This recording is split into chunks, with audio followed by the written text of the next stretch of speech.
Hello, this is Eric of Sparky Tech, and welcome to my review of the LTC Nimbleback Mechanical Keyboard. This is model number NB-1041, a Pro mechanical keyboard, backlit keys, as well as a display here, and we don't have to worry about overly clicky sound because it's multi-layer and it has a nice feel to it. I can't wait to get started. Now let's unbox this keyboard.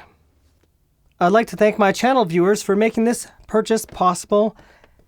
It's thanks to you that I was able to get this without using my entire income. So as you know, this is not sponsored. Now you might wonder, why this keyboard? Just because it looks cool? No.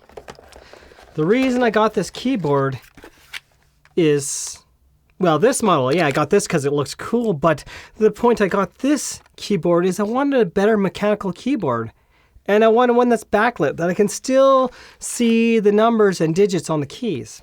Here's my Logitech keyboard. It's actually turned on right now. You can see that green light, but it doesn't always work properly, and it drives me absolutely bonkers if it's not lighting up, like it's not right now. Even though I pressed the button, I can't see the keyboard at all. Actually more expensive than this one. Now one thing we'll note about this keyboard, it is fairly chunky in the backside. Look at our keyboard switch here. It's set to the middle. That is USB connection type. Down to BT is Bluetooth. Up the top is 2.4 gigahertz dongle. And this dongle is magnetic in place. You can even stand it up if you're really bored and have a little bit of fun with that. We have nice little stoppers here so it doesn't slide around your desk. Open up our keyboard to sit it up higher, or we have also smaller latches right underneath those. Sweet deal. We also have a little turning knob to change our settings, but we'll get back to that in a moment. I never charged the keyboard yet, so not quite ready for that. Here we got this little paper that gives you information about our keyboard, user manual, the money back guarantee, the warranty of 1.5 years, 18 months. Not too shabby. Visual displays, so you can know which each setting does. I've never read this yet. This is completely new to me, just as it might be to you. Within the box itself, we have some extra switches. When it comes to switch options, this is compatible with both 3-pin and 5-pin type options, and the very popular MX series like Gateron keyboard switches. Our cable is USB-C right here with a USB-A port which disconnects and comes a USB-C as well. Now where on the keyboard is that port? Right back here. We can see it right there. So we have a little nub right there. I simply slide it in. Cable goes in the groove.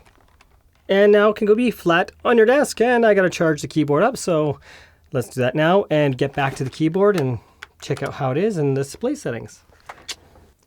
And here's the keyboard once I plug it in. We can see there's a display box on that side. And it looks flashy, but on camera it looks more flashy. It's actually smooth across. It actually looks really cool. Cooler in person than it does on camera. Sweet. And for an up-close visual of our display on the keyboard, here it is. We can change that to have temperatures or whatever, but I have yet to do that, and I have to install the software if I want to have more control over this. Now you might wonder, what is this tool that is included with the keycaps? This is a keycap puller and a switch puller. So this part is going to pull off the keycaps, and this part's going to pull off the switches. Let me show you. I'll start right here with the minus sign just to show you one. Going to go underneath. There might be a better way to do this, but this is the way I'm going to do this. So I'm going to sleep under here and pull up. Our key is gone. We can see right here this orange. And now to pull this out, we can see there's actually little tabs here that happen to grab on. And now I give this a pull. Oh, and that didn't grab yet. This switch is a little harder. You need a bit of rocking. If you look on a keyboard, we can see those little black spots. So we want to put it in with our contacts properly. We want to line our pins up into those holes properly. So that's what I'll do. I'll place it on and give the key a push into place. And I'll toss the keycap back on. good as new. And how it connects inside, we see the little plus symbol thing there that holds it with the little plus shape on here. Now there's nothing really stopping you from facing your minus sign the wrong way like I just did.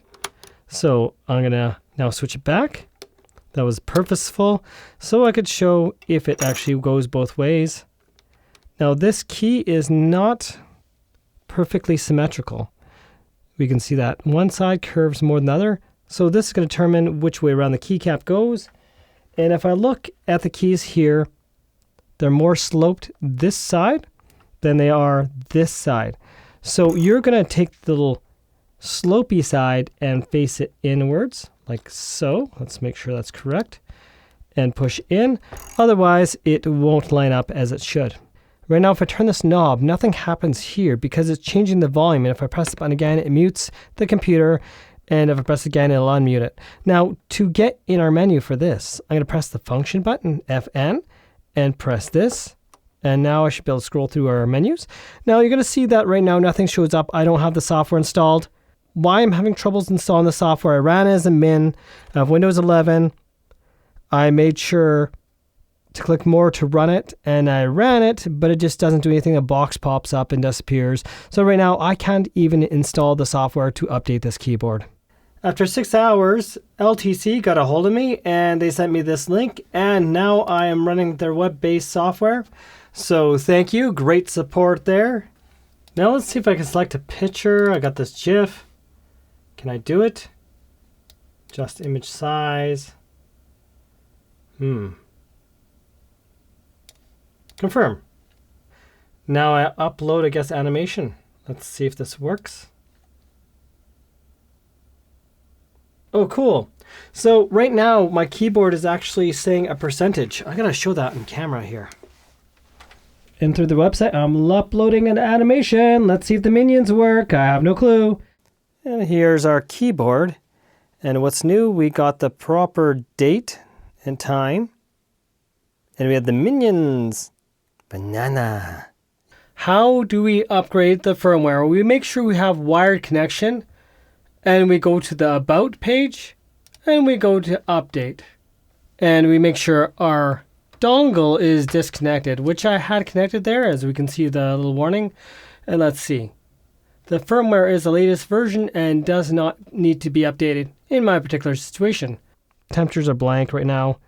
We have the backlight, so the brightness, I can at least change that. So I'm going to go in here. I can change the tone. Let's see, I'm going to go to a couple different options so we can see how this looks. And here's Windows. And we can choose our language, English, Chinese. It seems those are the only two right now. Backlight. If we go here, we can change again. Okay, let's see what I haven't done yet.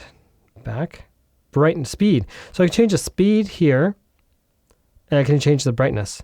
Right now we're full brightness, and I can lower that down. So if the lights were fully off,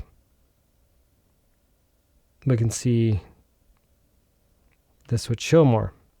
Speed, this is halfway. So if I want to go super fast, or if I want to go super slow, and I'll go back to default. And I go back, and sleep mode. Interesting. Right now, this keyboard is running through the 2.4 GHz dongle, and Notepad is open on our screen. You can see it typing. Let's grab my tactile keys from my Logitech keyboard. This is the 915, and the 915 is tactile, which happens to be the more silent keys. I don't like clicky keys.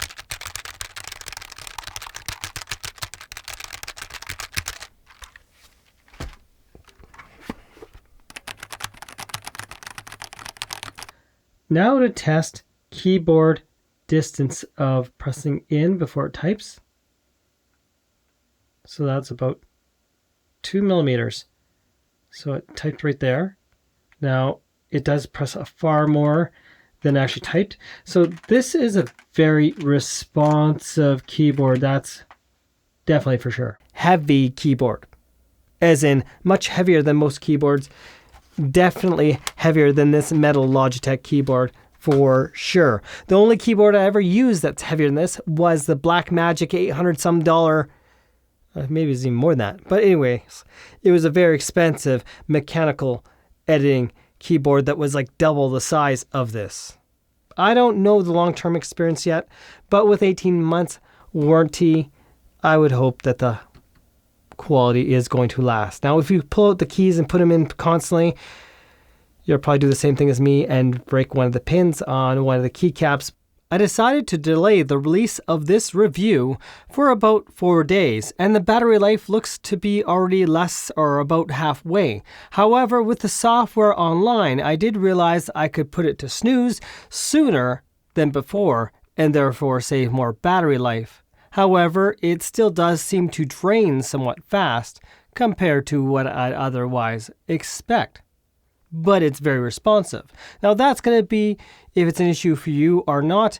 Otherwise, if I was using this all the time, this keyboard, it might have to be charged every 2 weeks or so. I could never get the temperatures to show on the keyboard display here, so that's a thing. And also by putting it to sleep sooner, the keyboard would sometimes take about 2 seconds to wake up. Or if I want to wake it up before my computer starts, I just simply press the little knobby and it wakes up. Until next time, thanks for watching and have yourselves a most wonderful day. And don't forget to subscribe and help this channel grow. And if you subscribed already, and if you're subscribing right now as well, then you, yes, you are awesome.